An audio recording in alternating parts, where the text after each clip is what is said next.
Welcome back. Vaccinations were made available to the public nearly a year ago, causing an uncertainty that was possibly greater than the COVID-19 virus itself. Now, the arrival of booster shots may cause an even larger divide between skeptics and public health professionals. Joining us to address concerns regarding booster shots is Assistant Professor for the Department of Medicine at Montefiore and Einstein, Dr. Inessa Gendlina. Doctor, thank you so much for joining us. Thank you for having me. It's a pleasure. So recently, the CDC recommended booster shots for millions of people who received the Moderna, Johnson & Johnson, and Pfizer vaccines. Can you just tell us what is the purpose of the booster shot?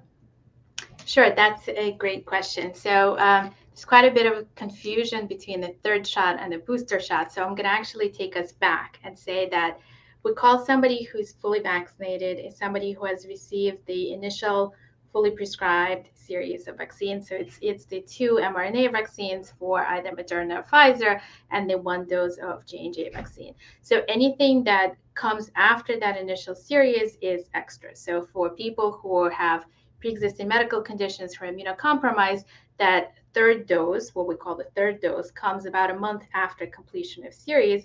And then for people who are not needing that third dose, then additional dose is what we're calling a booster. So where is this idea of a booster coming from and when is it given? So the current recommendation is to get that booster dose or that additional extra dose that comes after the completion of the primary series at about 6 months or later after they are finished with their initial series of vaccines. Now, you touched on it just slightly, but I like to look at it again. Who are the ideal patients that would qualify for third doses or booster shots? Sure. So third dose specifically is for people who are immunocompromised, where there is a concern with being able to mount immunity to the initial series, with the idea that they need that third dose to be fully vaccinated and hopefully fully immune after that initial series. The booster is actually now available to everybody who is 18 years of age or older, so not our kids yet, but anybody who is 18 years of age and older. And CDC actually stratifies it a little bit into who should get a vaccine, that booster dose, who should get the booster dose, and who is eligible and may get that booster dose. So eligible and may get that booster dose is anybody who is 18 or older, and who really should get that dose are people who, again, are immunocompromised above certain age, above the age of 50, or people who are living or working in certain high-risk settings. Now, many people took a huge step getting in line for the vaccine, and with recent mandates, thousands of people had no choice but to get vaccinated. Now, many people are apprehensive towards getting a third shot. What are your thoughts on this? Yeah, and it's understandable. In general, people are apprehensive about getting any shot. I will say that think about it the way we think about flu vaccine. So we get a flu vaccine every season, every year, because flu vaccine is seasonal. With COVID-19, as it has surprised us with everything it has done since the onset of COVID-19, it's not really coming seasonal, at least not yet, but it's coming in waves. So that's really the reason why we are encouraging in getting that booster dose or that sort of booster to the vaccination a little earlier, because the waves are coming more frequently. So there is apprehension, but if we think about it in a way of flu vaccines, where we just get it every season because that's when the flu season comes, we just get it with the additional waves. So hopefully that should alleviate some anxiety and some apprehension if you think about it in a sense of, okay, this is the new wave that's starting, and this is how we prepare for the new wave. So now, how urgent is the need to receive a booster shot if you've already been vaccinated? Yeah, so that's a great question. So urgency really gets at what is the risk of getting reinfected and what is one's remaining, or what is one's immune status with respect to COVID-19. So with respect to risk, right? So if we're entering, as it appears, unfortunately, that we're entering yet another wave. So as the numbers start creeping up and unfortunately are expected to continue to go up, the risk of getting infected is becoming higher because there's more virus circulating. And that is combined with the fact that most of us have been vaccinated more than 6 months earlier, more than 6 months from our original series. And we know that the antibodies wane and the risk of getting symptomatic disease is becoming higher as we get further away from that initial series. That combined with the sort of uptick in numbers, I would encourage everybody who is eligible to get their booster as soon as possible. Okay, so that kind of leads into my next question. How long is your COVID shot effective? And how do we just know this or can trust, like, okay, it's effective for this long? Yeah, so effective is a complex question. So, what does it mean for a COVID shot to be effective? So, vaccine is doing exactly what it's supposed to be doing. It's protecting from severe disease, from hospitalizations, and from, God forbid, death related to COVID-19. So, from that, vaccine remains probably as effective as it has been.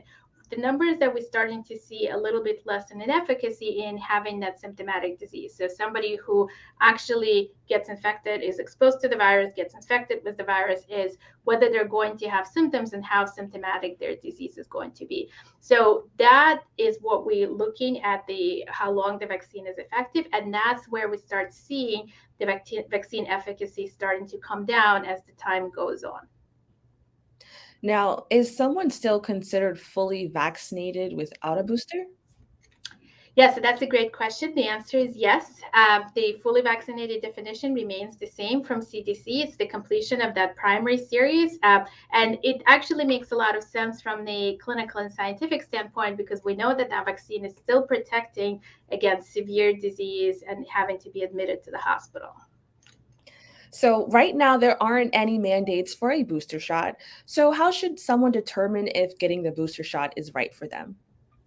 Yeah, so that's a great question. And that sort of gets back to their inherent risk and their time since the original vaccine series. So we know that 6 months out from the completion of the initial series, that the risk really starts to increase for symptomatic disease. And we know that the antibody levels really start to come down. So anybody who is approaching that 6 months or is at 6 months should definitely get their booster.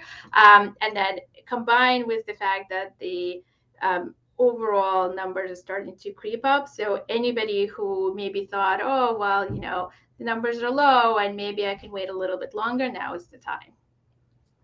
So, the addition of booster shots may have weakened faith in the original vaccine for some people and strengthened anti vaxxers' refusal of the vaccine. How do you address patients who have a hard time trusting science and research as a health professional? Yeah, so that's a tough question. And I will say that it's at times a little bit difficult to address. Um, we know that the vaccine does what it's supposed to do, and we know that our patients and we are incredibly well protected by the vaccine against severe disease, against being hospitalized, and obviously against poor outcomes. So, yes, we do need a booster to help us not have symptomatic disease and to decrease how well or how badly or how much of that virus is transmitted. We just have to keep explaining the science. And we know that there's a lot of anxiety because it's a new disease and it's a new vaccination. But from the both clinical, medical, and the basic science or biology standpoint, it actually really makes a lot of sense that we're going to need that third dose. And we get a third dose in a lot of other viral illnesses where you need that additional help a couple of months out to make sure that the immune system still remembers and knows what needs to be done. So it's still actually completely in alignment with what we understand about this virus. Now, people who may have already have COVID face a very unique experience. It was commonly believed that if you already had COVID, that you didn't really need the vaccine, and some people went as far as to refusing to wear a mask outside. Where does those ideas stem from, and is there any validity to those statements? Yeah. So what you're getting at is a question of natural immunity or immunity to having been fully infected with the virus. So this then gets at, well, how well are we protected if we have been infected in the past? So there's quite a bit of variability. So some people will mount a lot of antibody response and be very, very well protected. And some people will have very mild disease and not mount a really great antibody response. And we do know that those antibodies start to come down fairly rapidly and definitely much faster than they come down with people who have been vaccinated against COVID-19. So with all that, definitely still wear a mask if you had COVID in the past. Definitely don't want to be getting it again. Masks are a barrier; they are protecting from actually getting the virus in, whereas both natural immunity and vaccine-induced immunity, they protect against disease, but they have to see the virus first. So they're not a barrier like the masks are. And I definitely encourage vaccinating and then getting that booster dose 6 months out, because we know that the immunity after infection is not long lasting. Now, I'm curious to know, would one booster shot work, or do you need to have those two prior shots? Yeah, so booster shot is kind of like the part of in addition to the prior shot. So you need to have the original series for it to really be called a booster, because you have that pre-existing immunity from the initial vaccine itself. So the question whether that one booster shot is going to be sufficient or whether we're going to need more booster shots, that probably really remains to be seen and is really going to depend on how the pandemic really plays out and how we're going to keep seeing those. Are we going to keep seeing rolling peaks, or is it really going to become really like a influenza where it's going to be endemic maybe once a year, or a winter virus? Okay, so this was really interesting, and I've definitely learned a lot just about booster shots and third shots and all of that. Um, what services does Montefiore offer in regards to booster shots? Sure. So Montefiore obviously has a very robust vaccination program, and that includes the primary vaccine series, and that includes the booster shots for Montefiore patients and Montefiore community. All right, doctor, thank you so much for joining us. Sure. Thank you for having me. We'll be right back with more Open BXRX Tuesday.